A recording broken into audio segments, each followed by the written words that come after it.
Okay, yes, आप लोग inter वाले हो क्या सब लोग? मतलब सही स्टूडेंट्स हैं, सही बैच है। All good?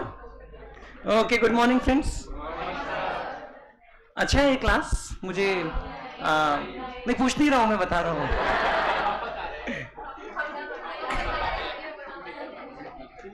नहीं, मुझे तो आते से इसी की हवा से ही मजा आ गया।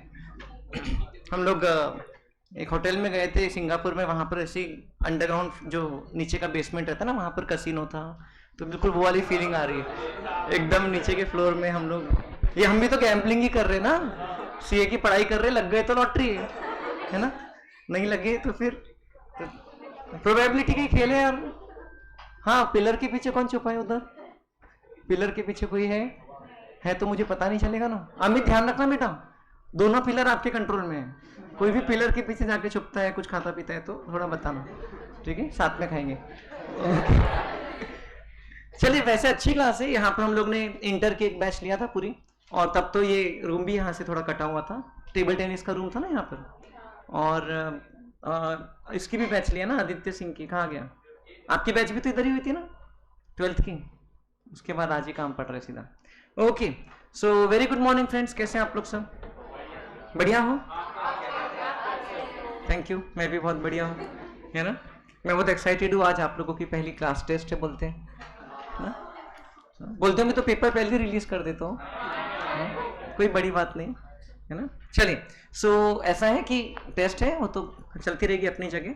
तो मैं आपको एक बार रिवाइज करवा दूँ, मतलब कि क्विकली सेक्शन नंबर्स, मतलब एक एक प्रोविजन नहीं करवा रहा हूँ, सिर्फ सेक्शन नंबर्स का रिवीजन करेंगे हम लोग, ठीक है?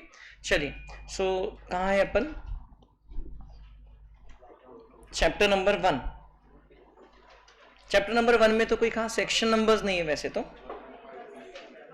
चैप्टर नंबर 1 में सबसे पहले हमने कौन सा सेक्शन नंबर पढ़ा था? 115 BAC। उधर आ रहा है टीवी पे बराबर? क्या चल रहा है? आईपीएल चल रहा है, हाईलाइट्स चल रही? 115 BAC, this is the new regime.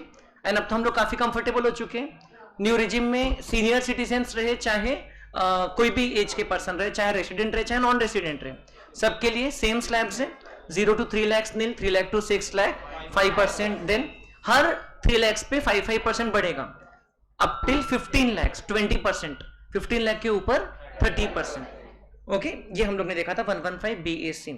Then there was this section 87A, talks about margin relief नहीं है, rebate under section 87A। Old regime में रिबेट मिलता है up to if the total income is not more than rupees 5 lakh and the rebate is maximum 12,500. New regime में rebate मिलता है if the total income is not more than 7 lakh and the maximum rebate is 25,000, बराबर है। और हमने देखा था कि अगर इनकम 7 लाख से अराउंड 7,27,778 के आसपास है तो उसमें हम लोगों को थोड़ा एक्स्ट्रा रिबेट मिल जाता है ना, so that maximum tax is equal to increase in income beyond 7 lakh. ऐसा कुछ देखा था हम लोगों ने, यस। तो ये दो मेन सेक्शन नंबर्स देखे थे। उसके अलावा इस चैप्टर में हम लोग ने देखा था section number 10(1) definition of agricultural income, है ना, सेक्शन 10(1). और उसके अलावा सेक्शन 2 में भी कुछ कुछ डेफिनेशंस थी, definition of person, definition of assessee, definition of assessment, लेकिन अब वो सेक्शन हमको याद रखने की जरूरत नहीं है। 10(1) is actually exemption and section 2(1)A है ना, 2(1)A है क्या एग्रीकल्चर इनकम का definition? Section 2(1)A definition of agricultural income, ये आपको दिया है, देखिए। Section 2(1)A is definition of agricultural income and section 10(1) talks about the exemption, right? और इसके अलावा ये वाले चैप्टर में और भी चीजें थी। रेट्स ऑफ टैक्सेस के बारे में हमने पढ़ा था। We had seen that senior citizens को ओल्ड रेजिम में अलग रेट्स रहते हैं, बेसिक एग्जेम्पशन लिमिट उनकी 3 lakhs हो जाती है। वेरी सीनियर सिटीजन की बेसिक एग्जेम्पशन लिमिट 5 lakh हो जाती है।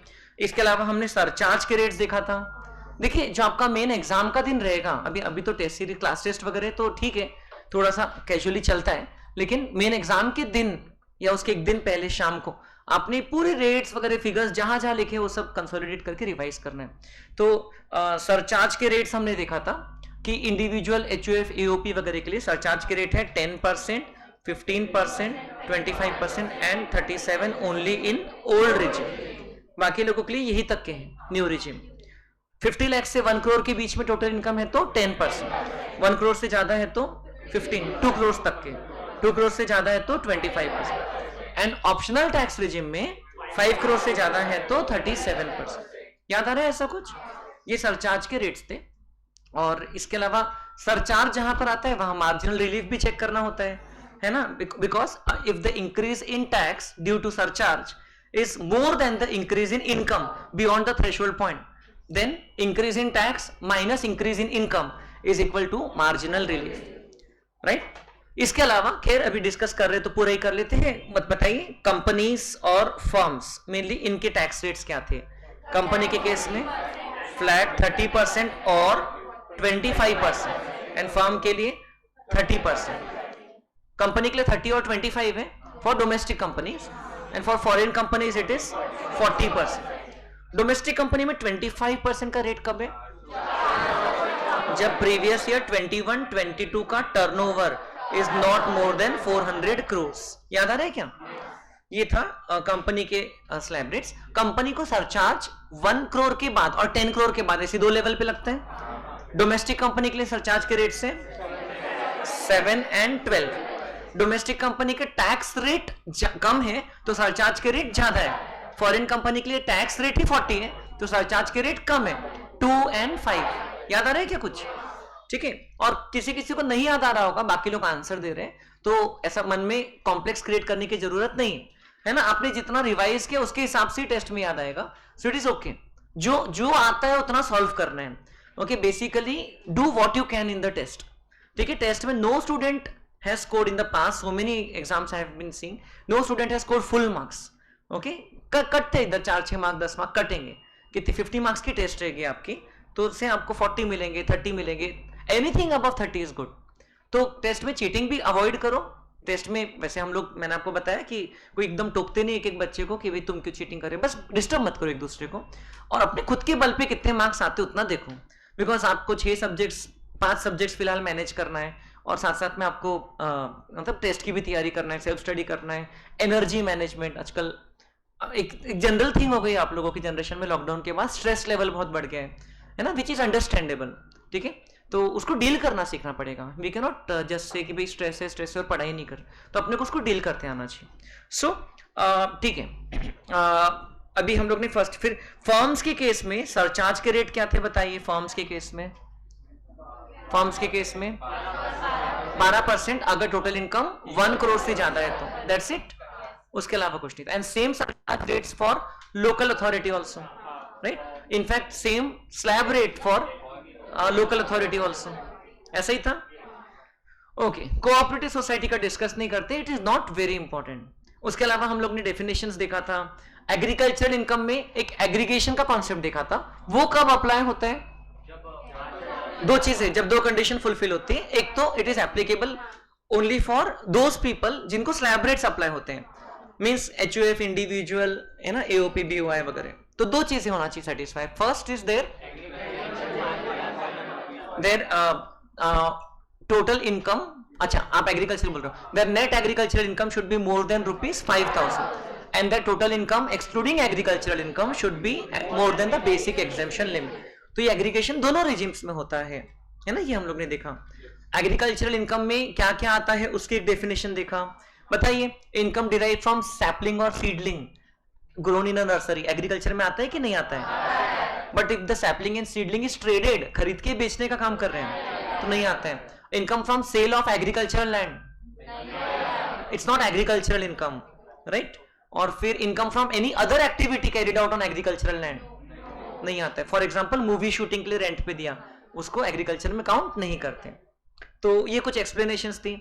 Then for farm building income to be considered as agricultural income, the farm building should be located where, either in rural area और in the vicinity of agricultural land, but the location should be either in rural area or local taxes should have been paid on the same.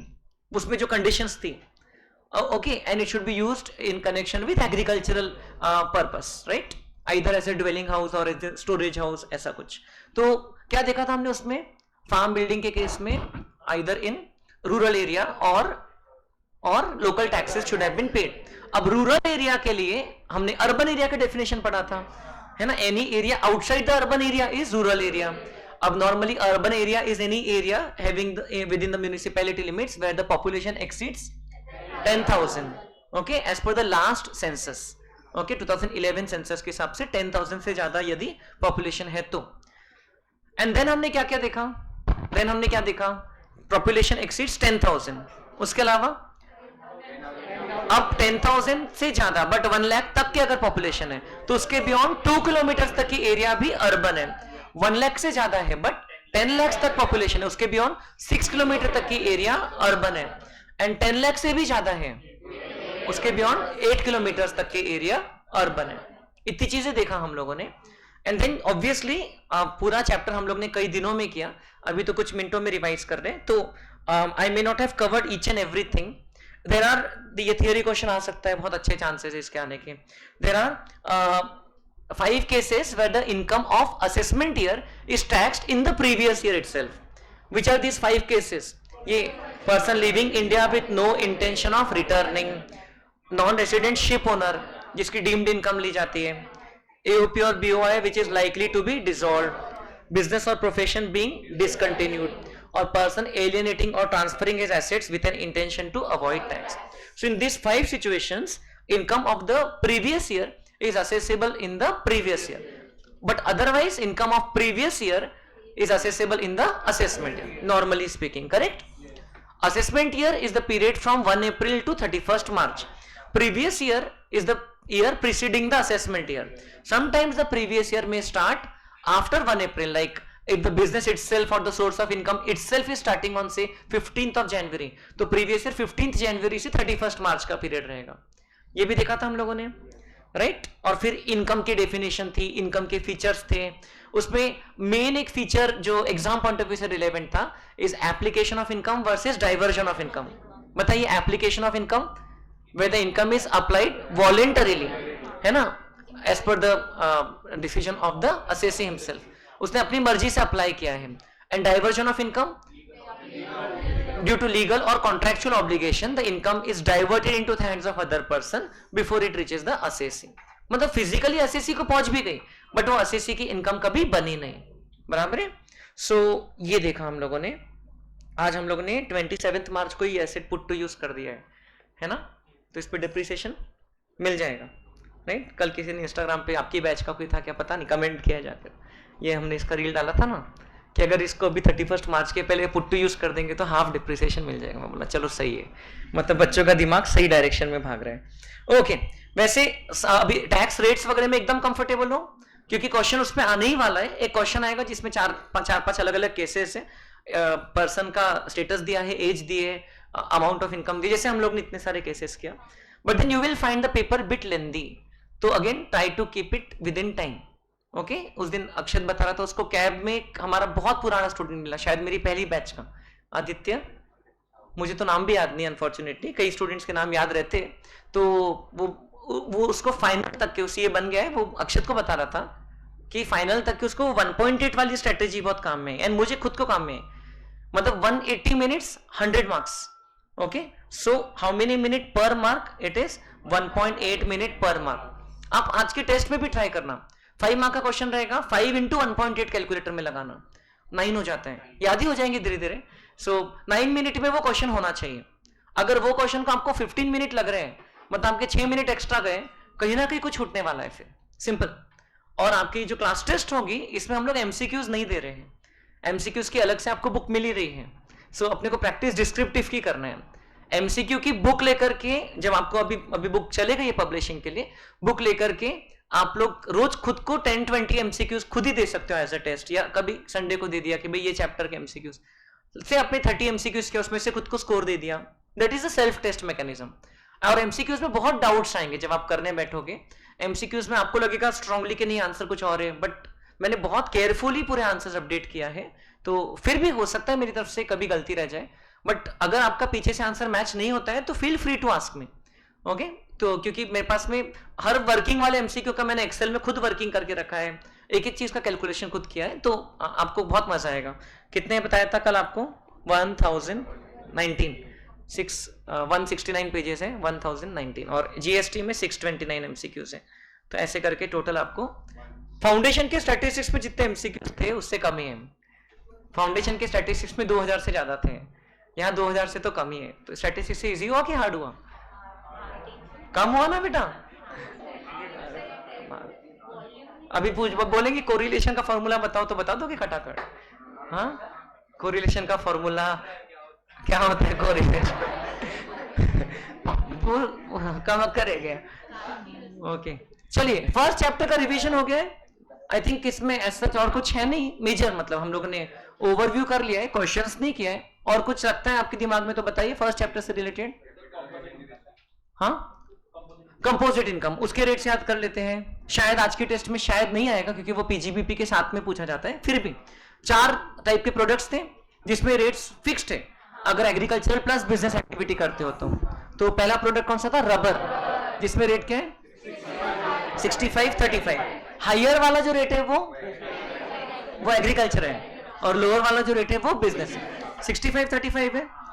फिर देखिए coffee में 2 parts हैं, coffee grown, manufactured and cured, तो उसमें business का component कम है, that will B 75-25। Roasted and grounded, that will B 60-40, which will also be the ratio for tea, 60 and 40। तो ये 4 रेट्स याद रखना है। फिर कंपोजिट इनकम अदर टाइप के प्रोडक्ट्स में भी होता है, जैसे शुगर केन, पैडी वगैरह वगैरह, लेकिन वो वाले केस में हम लोग ने शायद उसको स्किप करके रखा है, राइट? हम लोग उसको पीजीबीपी चैप्टर के इस चैप्टर के एंड में करने वाले हैं, ठीक है? अभी इसको क्या हो गया बट ऑनलाइन वाले स्टूडेंट्स, आपको मैं तो नहीं दिख रहा हूँ मैथ्स में, एफएम में, मतलब अभी मैथ्स में हो, भी स्टैटिस्टिक्स की बात हुई तो क्या बीच बीच में जा रहा था क्या? एक बार गया था, फिर बंद करके चालू किए थे, फिर आ गया था। ओके, ये इसको बंद कर देता हूँ, हटा ही देता हूँ, हट। ठीक है, ठीक है बेटा, मैं थोड़ी देर बाद आ जाऊंगा, डोंट वरी। ओके, सो ये समझ गया आप लोगों को सैलरी कह रहा हूँ, फर्स्ट चैप्टर का बेसिक इंट्रोडक्शन का रिवीजन। ओके, कई बार अपन कॉल कर देते, लगता ही नहीं।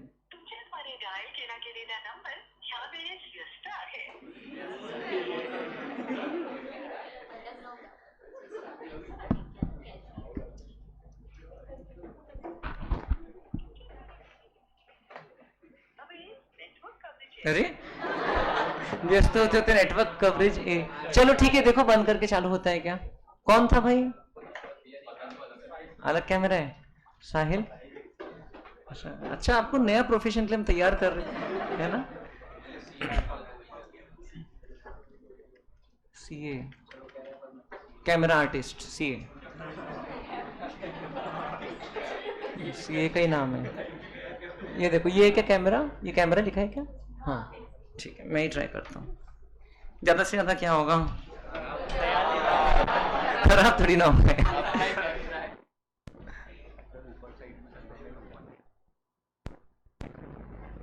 ये तो फिक्स करके रखे इन लोगों ने। ये देखो, ये इंफ्रारेड ऑन है। आगे वेरी गुड, आगे ऐसे लूज कनेक्शन हो गया था। अरे यार,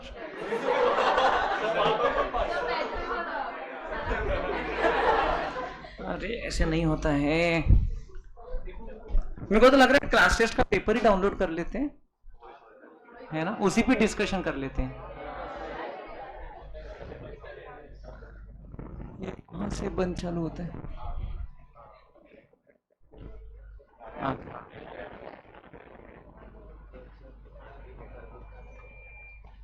ये मतलब कि लूज कनेक्शन है। एक मिनट, इसको हटा लो, ये इसको हटा लो, ना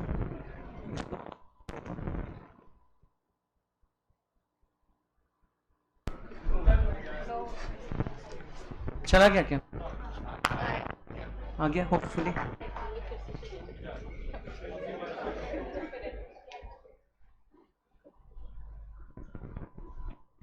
धीरे धीरे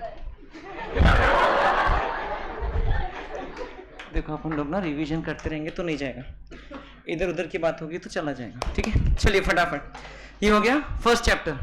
ठीक है, हाथ नहीं नहाए नहीं क्या होली के बाद में? हाँ वैसा मेरे को देखो सिर्फ इतना सा निशान, सही है, खेले भी होगे ना वैसा। ओके बेटा, चलिए ये समझ में आया क्या चैप्टर? हाँ पक्का रेडी? पढ़ के आए कि नहीं, बिना पढ़े पहुंच गए? पढ़ के आए हो, ठीक है। फिर अगला चैप्टर था अपने सिलेबस में रेसिडेंशियल स्टेटस। रेसिडेंशियल स्टेटस में कितनी स्लाइड्स हो गई थी, बाप रे 36 स्लाइड्स देखते ही देखते हैं। तो रेसिडेंशियल स्टेटस में खैर बेसिक कंडीशंस थी, एडिशनल कंडीशंस थी, incidence of income and concept of deemed accrual, incomes deemed to accrue in India. तो और फिर उसमें डीम्ड रेसिडेंट वाला भी कॉन्सेप्ट आ गया एक नया। ओके सो इसको रिवाइज करते पूरा। वैसे सेक्शन नंबर्स के एंगल से इसमें एक सेक्शन नंबर 5 है, सेक्शन नंबर 6 है, section number 6 1A which talks about deemed resident, section number 9 है ना 9(1) which talks about incomes deemed to accrue, 9(11), 9(12), 9(13) and so. तो इसमें हम लोग ने क्या क्या देखा है रेसिडेंशियल स्टेटस में? सबसे पहले बेसिक कंडीशंस। तो हम लोग जनरली प्रीवियस ईयर 23-24 का रेसिडेंशियल स्टेटस निकालेंगे। तो if the assessee fulfills either of these basic conditions, he is deemed to be, he is considered as a resident. Either if his stay is equal to or more than 182 days, then he is a resident. Or second basic condition, which is stay is more than or equal to 60 days and stay during the last 4 previous years preceding the current previous year is more than or equal to 365 days. Okay तो वो बन जाता है resident.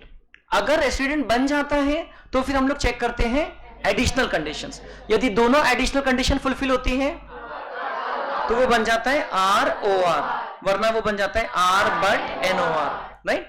But इसमें पहले हम लोग additional condition पर जाने के पहले देखते हैं कि ये 60 की जगह कभी 182 हो जाता है और कभी 182 की जगह 120 हो जाते हैं। So there are 3 exceptions. One exception is a person of an Indian citizen going abroad for employment, जिसमें 182 ही हो जाता है। इसका मतलब सेकेंड बेसिक कंडीशन यूजलेस हो जाती है, redundant. Okay useless is our word, redundant जो प्रॉपर रिडेंडेंट हो जाती है।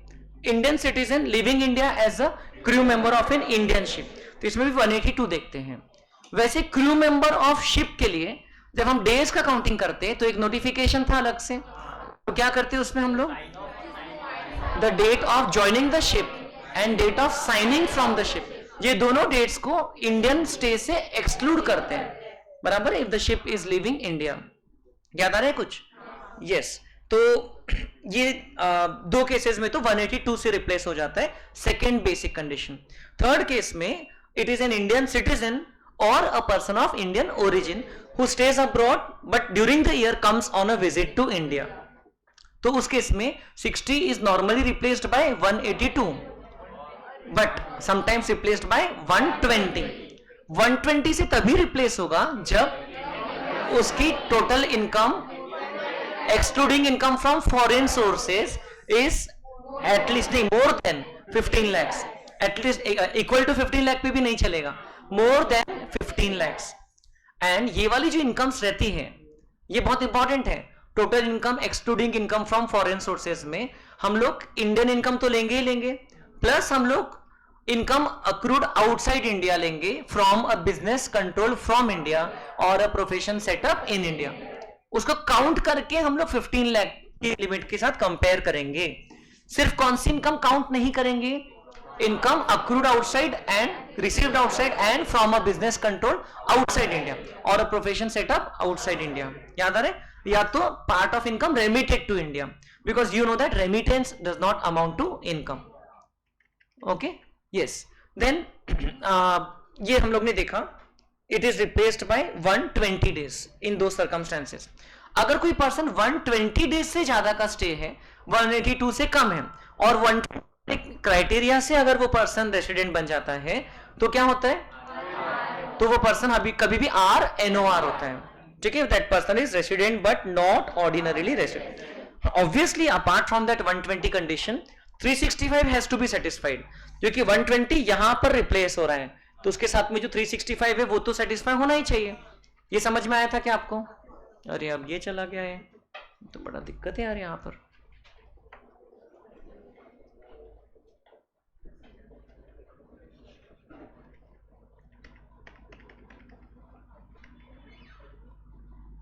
इसमें देखो आईपैड कहाँ लिखा है, ये ना, संजय भैया का भी फोन नहीं लग रहा है।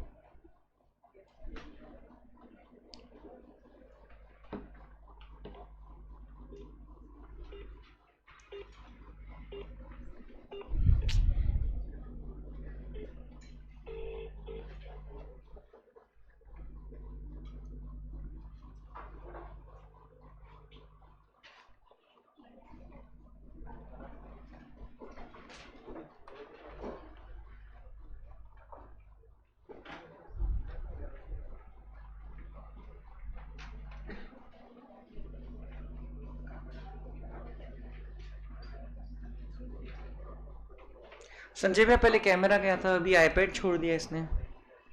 कैमरा तो मैंने बंद चालू किया है, आईपैड नहीं आ रहा है, इसमें आ रहा है। इसका इससे तो कोई संबंध नहीं, तो चार्जिंग है।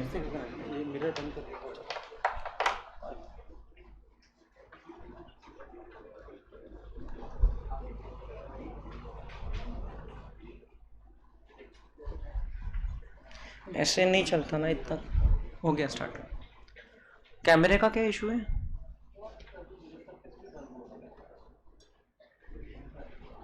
ठीक है, ओके। होता है, बड़े बड़े देशों में छोटी छोटी बातें होती रहती है। ओके, सो ये समझ में आया आप लोगों को बेसिक कंडीशंस। और इसके एक्सेप्शंस जो थे ये, उसके एक्सेप्शन में 120 कब लगता है ये? व्हेन आई से Indian income, it means income, total income excluding income from foreign sources, बराबर है? ओके, तो ये हम लोग ने देख लिया, ये हम लोग ने देख लिया। आर एनओआर बन जाता है 120 के हिसाब से, एडिशनल कंडीशन नहीं देखना पड़ता है। अगर कोई पर्सन रेगुलर रूट से रेसिडेंट बना 182 वाले क्राइटेरिया से, या 60 एंड 365 से, या 182 एंड 365 से, तो इन दैट केस क्या होगा? उसकी एडिशनल कंडीशंस चेक होती हैं। There are 2 additional conditions. अगर हम लोग उसको पॉजिटिव सेंस में देखें तो दोनों सेटिस्फाई हुई तो वो पर्सन बन जाता है आर ओ आर। दोनों में से एक भी सेटिस्फाई नहीं हुई तो बन जाता है R but N O R. दोनों एडिशनल कंडीशंस क्या क्या बताती है, बताइए। First 7 in the last preceding 7 years his stay should be at least 730 days, and in the last 10 years he should have been a resident in at least 2 years, okay, out of the last 10 years। तो ये हम लोग ने देखा, ये वाले भी cases किया हमने, है ना। रिवीजन के लिए आपको नोट्स काम में आए क्या? किया आपने? इससे रिवाइज किए, है ना, फास्ट हो जाएगा और एग्जाम तक के वो उस पर अच्छी ग्रिप हासिल कर लो, ठीक है। ये हम लोग ने देखा, तो फिर एडिशनल कंडीशन सेटिस्फाई हो जाती हैं। Deemed resident section 6(1)(a), individual जो कि इंडियन सिटीजन है, अगेन उसकी total income excluding income from foreign sources 15 lakh से ज्यादा है, एंड इनकम उसकी दुनिया के कोई और देश में टैक्सेबल नहीं है, तो फिर उसको हम लोग आर एन ओ आर मान लेते हैं, रेसिडेंट मान लेते हैं, which is always in R N O R. तो ये वाले अलग अलग तरीके देखे हमने क्लासिफिकेशन के।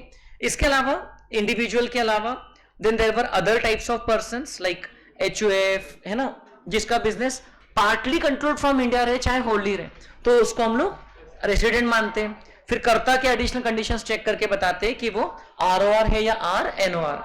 होल्डी आउटसाइड इंडिया कंट्रोल है तो फिर उसको NR मानते हैं। फिर firm, AOP, BOI, local authority, artificial juridical person के लिए अगेन पार्टली या होल्डी इन इंडिया है तो R, एंड इसमें RNOR का क्लासिफिकेशन ही नहीं है ना, for these other persons। For company assessees, if it is an Indian company then it's always a resident. If it is a foreign company then we see the place of effective management. If it is in India then it is a resident, if it is outside India then it is a non-resident। I hope आप लोग सिर्फ मेरे revision के basis पे test नहीं दोगे आज, है ना, क्योंकि बहुत खराब जाएगी फिर। देन ये वाली भी हमने देख लिया है, कंडीशन चेक कर लिया है, राइट। जो डीम्ड रेसिडेंट बनता है वो हमेशा RNOR होता है, यस। फिर इनकम की इंसिडेंस कैसा आता है? Income accrued in India and received in India, Indian income होती है, सबके हाथ में टैक्सेबल है। Income accrued outside India but received in India, again सबके हाथ में taxable. Income accrued in India but received outside India, ये भी सबके हाथ में टैक्स। तो सिर्फ फॉरेन इनकम जो रहती है वो जो अक्रू भी बाहर हुई, रिसीव भी बाहर हुई, तो उसमें दो बातें होती हैं, either it is from a business controlled from India और प्रोफेशन सेटअप इन इंडिया। तो वो इनकम ROR एंड RNOR के हाथ में टैक्सेबल होती है। RNOR के हाथ में यही एडिशनल इनकम आती है, एंड जो फॉरेन इनकम बाहरी हुई है it is taxable as only for ROR, not taxable for RNOR and NR। याद आ रहा है क्या? इसी का ये वाला भी चार्ट था, आपकी किताब में भी एक चार्ट दिया हुआ है ना, ये हम लोग ने देखा। एंड यहां पर लिखा नहीं है, but remittance of income, merely if the income is remitted to India, then remittance activity as such is not taxable। कभी कभी आपको क्वेश्चन में इनकम के बारे में भी लिखा रहता है एंड रेमिटेंस, तो इनकम का जो पार्ट है that is taxable if it is earn during that year for ROR, जो फॉरेन में इनकम हुई है, बट उसका रेमिटेंस जो है that is not taxable. Am I clear? Okay, तो ये यहां तक के हुआ हमारा। उसके बाद में then we go to concept of deemed accrual, है ना, कौन सी इनकम को इंडिया में अक्रू हुई ऐसा मान लेते हैं। Received in India we know, मतलब उसका कुछ डिटेल दिया नहीं है वैसे। Deemed to be received in India में वो RPF वाले केसेस आते हैं। Now that you have studied, if the employer contributes more than 12% in the RPF account of the employee, or if the interest is credited more than 9.5% per annum, if there is transfer of balance from URPF to RPF to the extent it is taxable, or if employer contributes to NPS account, all these are incomes deemed to be received in India। income accrue or arise in India, तो ये तो general concept हो गया, but deemed to accrue or arise in India को उन लोगों ने detail में बताया है सेक्शन 9(1), उसमें दिया है अलग अलग cases. So if income is accruing और arising from business connection, property, asset, source of income और transfer of capital asset situated in India, so it is an Indian income. इसमें बिजनेस कनेक्शन हमने word देखा, उसके भी कुछ exceptions थे, है ना, कुछ इनकम्स को हम लोग इंडियन इनकम बिजनेस कनेक्शन नहीं मानते हैं। Purchase of goods merely for the purpose of export, news agency, shooting of film in India and display of uncut और अनअसॉर्टेड डायमंड्स। उसके अलावा इंडिया में एजेंट अपॉइंट करना, ब्रांच ऑफिस रखना, India में फाइनेंशियल एसोसिएशन के साथ सब्सिडरी रखना, and so on, all those are type of business connection. Thankfully बहुत ज्यादा डिटेल में अब हमको न्यू कोर्स में नहीं है इसके बारे में, तो ये तो आपको समझ आ गया होगा। Then salary given to non resident for services rendered in India. Non resident ने अगर इंडिया में सर्विसेज रेंडर किया तो उसकी जो सैलरी रहती है क्या हो जाएगा? That will be deemed to accrue in India. Okay, तो इवन इसमें जो लीव पीरियड की सैलरी रहेगी which is preceded and succeeded by the period of service in India, तो लीव पीरियड की सैलरी भी इंडियन इनकम मानी जाती है। Then salary by Indian government to Indian citizen for rendering services outside India is income deemed to accrue in India. However, for such persons, foreign allowances and perquisites are exempt under section 10(7). ठीक है, थाला for a reason, ठीक है, section 10(7). Then dividend paid by Indian company outside India. Indian company का dividend 2021 अप्रैल के बाद taxable हो गया है, तो now it is taxable, and also even if it is paid outside India, it is deemed to accrue in India. But if dividend from say a Chinese company is received in China, then it is not an Indian income. But if dividend from Chinese company is received in India, then it is an Indian income. पहली बात तो investor को ढूंढेंगे कौन है ना, China में जाके इन्वेस्टमेंट करके रखा है। देन इंटरेस्ट, रॉयल्टी और टेक्निकल फी इनकम्स, इसमें देखा जाता है कि पेयर कौन है। अगर पेयर गवर्नमेंट है, so the income of the person who is earning the income about the lender or the service provider is deemed to accrue in India. Correct? याद आ रहा है क्या? Then कहा गया ये अगर पेयर अगर रेसिडेंट है तो नॉर्मली ये मानते हैं कि लेंडर या सर्विस प्रोवाइडर की इनकम इंडिया में हुई है, because normally the services are deemed to have been utilised in India unless you can prove that it is used for money is used for business, profession और other sources outside India, और यहां पर भी business, profession और other sources outside India. तो उस case में ये रेसिडेंट ने पे किया तो भी इस इनकम को हम लोग फॉरेन इनकम मानते हैं। याद आ रहा है क्या कुछ? If the payer is a non resident payer of interest और royalty technical fee, then normally the income is not deemed to accrue in India unless it can be proven that as far as the loan is concern the money is used for business और profession in India. यहां पर other sources नहीं था, जिसके ऊपर question भी पूछते हैं। ओके, मतलब कि अगर इंडिया में अदर सोर्सेज के अप्लाई किया है किसी का बोरोड मनी, तो वो लेंडर की इनकम इंडिया में अक्रू नहीं मानी जाएगी, इंटरेस्ट इनकम। बट अगर रॉयल्टी या टेक्निकल फी वाली इनकम इंडिया में अप्लाई किया फॉर बिजनेस, प्रोफेशन और other sources, then irrespective of territorial nexus the income is deemed to accrue in India. मतलब कि नेक्सस मतलब connection, irrespective of the place of business और residence of the service provider, irrespective of the place where the agreement is entered into. ठीक है, only what is to be seen is that the place where the services are utilized. याद है क्या, place where the services are utilized is relevant and not where they are rendered. ये हम लोग ने wordings वगैरह पढ़ा है. एंड देन एक और पॉइंट था, incomes deemed to accrue in India में if a resident gives a gift exceeding ₹50,000 per annum to non resident foreign company और RNOR. ये नया ऐड हुआ था, है ना. अगर इनको गिफ्ट देता है 50,000 रुपीज से ज्यादा का एक साल में, सो इनके लिए the income is deemed to accrue और arise in India, so that by this way they do not divert the income outside. तो ये चीजें हम लोग ने पढ़ा था. एंड क्वेश्चंस में आपको लगता है कि कुछ स्पेसिफिक है, जो क्वेश्चंस हमने किया था, आई होप आपने कुछ टेक अवेज वगैरह मार्क किया होगा, है ना, कि भाई ये 10 क्वेश्चन के इस चैप्टर में, तो इसमें ये टेक अवेज थे, सॉल्व हो चाहे अनसॉल्व हो, है ना. तो वैसे रिवीजन होता है. ठीक है. सो और ये 4 चैप्टर्स की टेस्ट होने के बाद ये 4 चैप्टर्स को देखने का भी टाइम नहीं मिलने वाला है.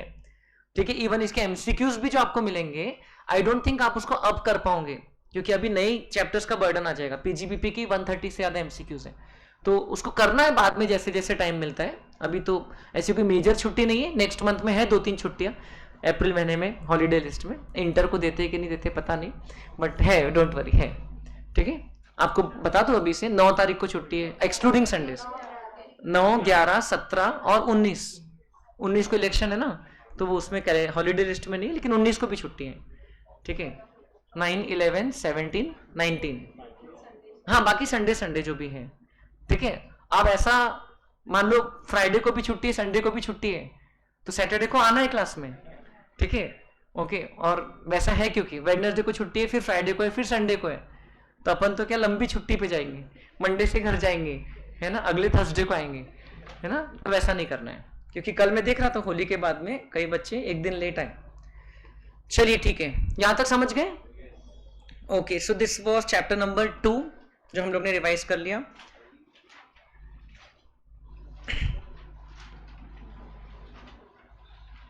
Chapter number 3 exemptions, exempt incomes, total incomes do not forming part of the total income. इसमें जो इंपॉर्टेंट वाले सेक्शन से वो आपको करवा देता हूं. एक था section number 10(1) obviously agricultural income, section 10(2) share of income from HOF, section 10(2)A share of profit from partnership firm, फिर सेक्शन 10(4) था कि 10(6) था नॉन रेसिडेंट वाला, सेक्शन 10(6) था क्या, 4 था. अच्छा 10(4) वो था NRE अकाउंट था, हाँ NRE अकाउंट वाला था. And section 10(6) was related to income of non-resident who is working in India for not more than 90 days normally. याद है क्या, non citizen, yes non citizen, yes. Then ये लीव ट्रैवल कंसेशन तो salary chapter में पढ़े थे. उसके बाद में सीधा सेक्शन 10(10), उसके पहले वो भी एक था 10(10)BC, है ना, वो डिजास्टर वाला 10(10)BC था क्या, यस.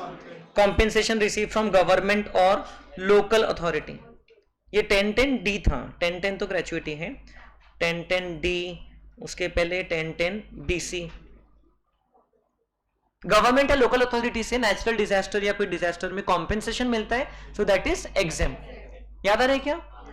अब 10(10)D जो था ये बड़ा इंपॉर्टेंट सेक्शन था, है ना, related to life insurance, payments received in respect of life insurance policy. Normally it is exempt, but sometimes it is not exempt, taxable.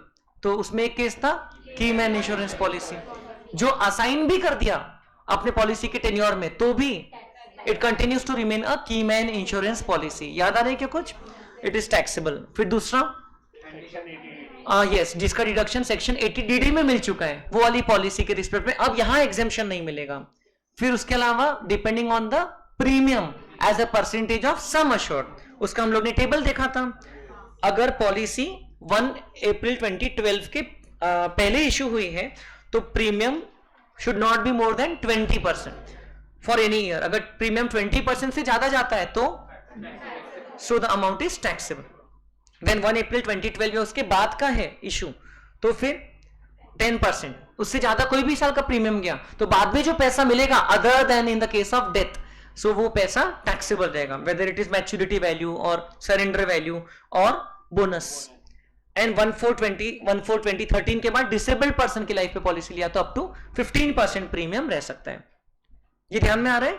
ये सेम लिमिट्स हम लोग chapter number 11 deductions from GTI में भी देखने वाले. प्रीमियम का maximum deduction कितना मिलता है. और फिर हमने ये नया देखा था जो इस साल से इंसर्ट हुआ है विद इफेक्ट फ्रॉम 1/4/2023. लिखा है पॉलिसीज टेकन ऑन और after 1/4/2023 if the premium, and here we are not talking about term life insurance policy, we are talking about other endowment funds वगैरह. If the premium exceeds 5 lakh per annum, कोई single policy में exceed होता है तो वो policy के respect में exemption नहीं मिलेगा. बट अगर मल्टीपल पॉलिसीज है जिसमें इंडिविजुअली तो प्रीमियम 5 लाख से कम है but in aggregate it exceeds for any year 5 lakh rupees, तो फिर क्या होगा. तो फिर उसमें हम लोग चूज करेंगे कि हमको उसमें कौन सी पॉलिसी में एग्जेम्पशन चाहिए. याद है हमने वो पूरा सर्कुलर देखा था, डिफरेंट सिनेरियोस, 10 अलग अलग केसेस अमेंडमेंट नोट्स में. तो उसमें हम लोग देखते हैं कि कंडीशन होना चाहिए कि that the sum of the premiums should not be more than 5 lakhs and secondly the premium should be less than or equal to not more than 10%. ये वाला जो कंडीशन है तो लागू होता ही होता है. और अगर पास्ट में कोई पॉलिसी के रिस्पेक्ट में एग्जेम्पशन ले चुके हैं तो आगे में उसको ध्यान में रखते हुए सिर्फ प्रीमियम का लिमिट रिमेनिंग ही बचेगा. 5 लाख में से उतना का प्रीमियम एग्जॉस्ट हो, है ना. तो एक ईयर में अगर 3-4 पॉलिसी का पेमेंट कर रहे हो तो आपको टोटल करके उसमें से कुछ पॉलिसीज के रिस्पेक्ट में एग्जेम्पशन मिलता है, राइट. तो ये हम लोग ने देखा था. देन इसके अलावा सेक्शन 10(10)(d) हो गया. फिर section 10(12)(a), section 10(12)(b) related to NPS. याद आ रहा है क्या. एनपीएस के रिस्पेक्ट में अगर कंप्लीटली आप ऑप्ट आउट कर रहे हो, एनपीएस का क्लोजर कर रहे हो, तो फिर 60% amount is exempt, 40% is taxable. Withdrawal of the amount कर रहे हो तो. और 10(12)(b) में इंप्लॉई के लिए है, हाँ, partial withdrawal in case of employee. Okay, तो up to 25% of employee contribution exempt होता है. तो ये हम लोग ने यहां पर देखा था. इसके अलावा यहां पर सेक्शन 10(11) था विच talks about 10(11) talks about RPF. Section 10(12) था विच टॉक्स अबाउट पीपीएफ, ठीक है, एंड एसपीएफ. या उल्टा बोल दिया मैंने. 10(11) is for PPF and SPF and 10(12) is for RPF. अभी ठीक है, ये सेक्शन नंबरिंग थी. फिर इसके अलावा सुकन्या समृद्धि स्कीम वाला था, उससे कोई पेमेंट मिलता है तो वो एग्जेम्प्ट होता है. फिर एक था section 10(16) scholarship irrespective of the amount और source. Scholarship receive for educational purposes is exempt. इतनी चीजें हम लोग ने देखा था. अब इसके अलावा एज सच कोई बहुत इंपॉर्टेंट पॉइंट यहाँ छूटा नहीं है. एमपीज एंड एमएलएस का जो अलाउंस है, daily allowance and constituency allowance to MPs and MLAs are exempt. This exemption is not available under the new regime. तो ऐसे कुछ है. न्यू रिजिम के बारे में हम लोग अलग से चैप्टर 12 में देखने भी वाले हैं, सो डोंट वरी. ये सब है पेंशन वगैरह, ये हम लोग अगेन अलग से देखेंगे 1032 later on in another chapter. Reverse mortgage की बात किया था हमने, क्या कि रिवर्स मॉर्गेज की ट्रांजैक्शन में अगर हमको लोन मिलती है इंस्टॉलमेंट्स में, so that is exempt. That loan does not amount to income. याद आ रहा है क्या. So this were few sections here. Section 1043 था reverse mortgage. And then we saw section 10AA again which is available only if an assessee sets up a unit in SEZ, okay, for export purposes between 1/4/2005 to 31st March 2021.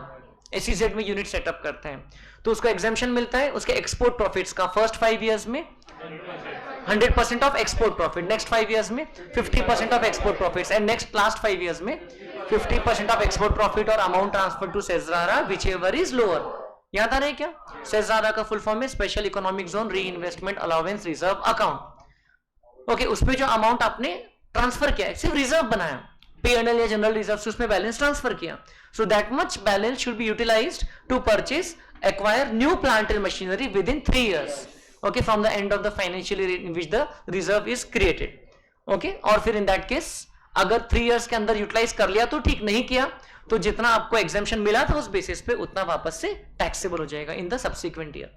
तो ये देखा था हमने section 10AA में। इसमें export profit का formula था total profit into export turnover upon total turnover. इसमें जो टर्नओवर रहता है वेदर एक्सपोर्ट और total turnover, it excludes freight charges, okay, insurance charges etcetera, telecommunication charges paid outside India, any other expenses incurred outside India in foreign currency। And export profit में, export turnover में उतना ही include होता है जो 30 सितंबर तक के India में ला लेते हो after the end of the financial year with in 6 month if it is brought into India. तो ये चीजें हम लोग ने देखा था, right. then there are other conditions, it should not be formed by reconstruction of an existing unit, है ना, there should be new plant and machinery, 20% तक सेकेंड हैंड चलते हैं, इंपोर्टेड चलते हैं, है ना, ऐसे कुछ हम लोग ने उसके अदर कंडीशंस देखा था। तो सेक्शन 10AA ध्यान रहेगा। उसमें मेन ट्रिक क्या थी, क्वेश्चन में आपने देखा था, एक क्वेश्चन था जिसमें अलग अलग दिया था SEZ unit and normal DTA unit.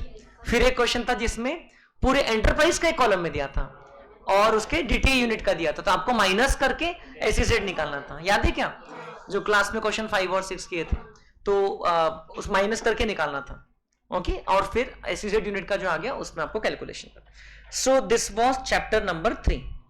वो ये समझा पूरा? यस। यूलिप का आपके सिलेबस में नहीं है, कहाँ लिखा है? मेरे अमेंडमेंट नोट्स में देखा था, पुराने हैं। नहीं, उसमें यूलिप वर्ड ही नहीं है, देख लो आप एक बार, है ना। यूलिप वाला आपके सिलेबस से निकल चुका है एक्चुअली, ठीक है। 2.5 लाख था यूलिप का टैक्सेबिलिटी, लेकिन आपके सिलेबस से वो हट चुका है।